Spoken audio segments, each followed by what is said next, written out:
Hi అండి, అందరికీ నమస్కారం. Welcome to my YouTube channel. ఈ వీడియోలో ఏపీ పెన్షన్లకు సంబంధించిన అతి ముఖ్యమైన సమాచారం అయితే తెలుసుకుందామండి. సో ఆ సమాచారం ఏంటి అన్న పూర్తి వివరాలు అయితే ఈ వీడియోలో ఉన్నాయి. వీడియో అయితే ఎక్కడ స్కిప్ చేయకుండా ఎండ్ వరకు చూడడం ద్వారా ఇన్ఫర్మేషన్ అయితే పూర్తిగా అర్థమవుతుంది. వీడియో నచ్చినట్లయితే ఒక లైక్ చేయండి. ఇంకా సబ్స్క్రైబ్ అయినట్లయితే మన ఛానల్ని సబ్స్క్రైబ్ చేసుకోవడం ద్వారా నేను చేసే ప్రతి ఒక్క అప్డేట్ న్యూస్ మీ వరకు అయితే రీచ్ అవుతుంది. ఆలస్యం చేయకుండా వివరాలకి అయితే వెళ్ళిపోదాం. సర్వీస్ పెన్షనర్ తదుపరి అంటే సర్వీస్ పెన్షనర్ ఆయన లేదా ఆమె తర్వాత వారి ఫ్యామిలీలో సర్వీస్ పెన్షన్ పొందుతున్న వారికి ఎంత శాతం ఫ్యామిలీ పెన్షన్ అయితే మంజూరు కాబడుతుంది.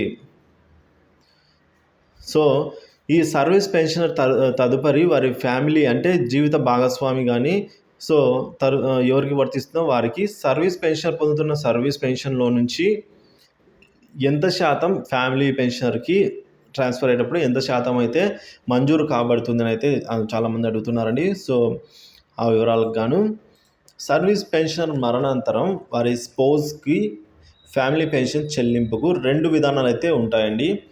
అందులో మొదటిది ఎన్హాల్డ్ ఫ్యామిలీ పెన్షనర్, అంటే వారు జీవించి ఉంటే 67 సంవత్సరాలు పూర్తి అయ్యే వరకు వారు పొందుతున్న లాస్ట్ పే డ్రాన్ అంటే లాస్ట్ పే డ్రాన్ అంటే లాస్ట్లో ఎంత శాలరీ తీసుకున్నారో అదండి. సో ఎంత పెన్షన్ తీసుకున్నారో దాంట్లో నుంచి 50% అమౌంట్ ఫ్యామిలీ పెన్షన్ గాను, ఆ తదనంతరం అయితే 50% కాకుండా 30% మాత్రమే నార్మల్ పెన్షన్ గాను అయితే చెల్లిస్తారు. సో ఇది అండి క్లారిటీ.